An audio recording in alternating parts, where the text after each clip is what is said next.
You wake with the coming of dawn's light, one of many residents in an average provincial city in the Roman Empire.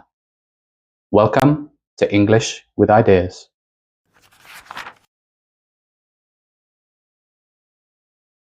Your flat is cramped, just a single room for you and your family. It's one of a number in the apartment block right above your shop on the ground floor. It's of better quality than the flats above.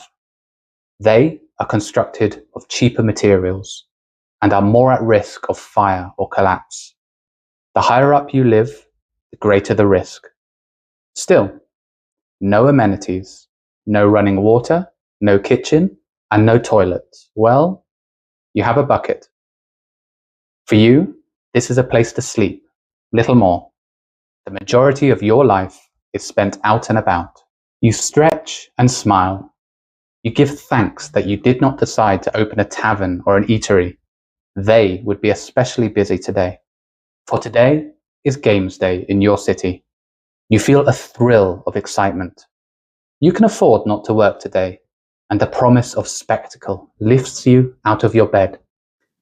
First, you take crushed bone and eggshells from a small bowl and you rub your teeth clean. This has the added benefit of whitening them, something to be admired in your culture, and you take a small pride in your pearly white teeth. You dress and head downstairs through your shop. You pause and consider. You are reluctant to close the shop today, but the temptation of going to the games convinced you. If you were to buy a slave, however, you would be able to leave a lot of the running of the shop to them.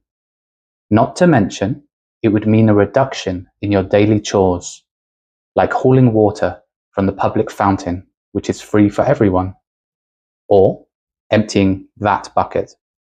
You sigh. Your partner says it's too big of an investment right now. Perhaps in a few seasons you'll be able to afford one, if you play your cards right and the gods are generous. Before you leave, you stop at a small shrine that sits in a niche in the wall by the door. Taking some cloth, you cover your head in respect and you raise your hands. You ask for luck today and for protection for your cousin who's currently making a perilous sea journey to secure new products for your business. You scatter a pinch of incense and then splash of wine on the small shrine, promising fresh bread and honey cakes if the spirits give you what you ask for. After all, gods and spirits cannot be expected to help for free. This transaction finished, you raise your hand to your lips and blow a gentle kiss to the shrine before heading to the door. The first stop is the eatery nearby, your favorite breakfast spot. The bread here is usually fresh, and you love the smell of baked goods mixed with olives. You stand at the bar and greet your neighbors who are already there. Rufus and Felix are arguing about the results of the latest local chariot races again. Rufus supports the Greens, while Felix is a die-hard fan for the Blues. You've never been to the capital, but you hope one day you can visit and watch the chariot races in the vast circus everyone speaks of. You dig into your breakfast of bread rubbed with garlic and olive oil. To the side are olives, strips of cheese, and figs. You wash this down with watered wine. After all, only a barbarian would drink their wine neat. Full and satisfied, you head out, leaving your neighbors who are still bickering about the races. The games will start soon, so you hurry over to the city's amphitheatre. The impressive oval structure comes into view. Pale stone, multiple entrances that swallow the crowd who has already gathered there. You can hear the excited voices within, and you squeeze your way through the crowd to get inside. Seating inside is segregated by gender and class. The most important men are at the front. Ordinary people are higher up, with women pushed furthest back. There is no ticket to buy, as the games today are a gift to the residents of the city. You take your seat in your appropriate area, and eagerly await for the games to begin. A horn sounds and the crowd quiets. A man strides onto the sand in the center and begins to talk. He thanks the local magistrate, the leader of the city, for sponsoring today's games, and announces the planned events for the day.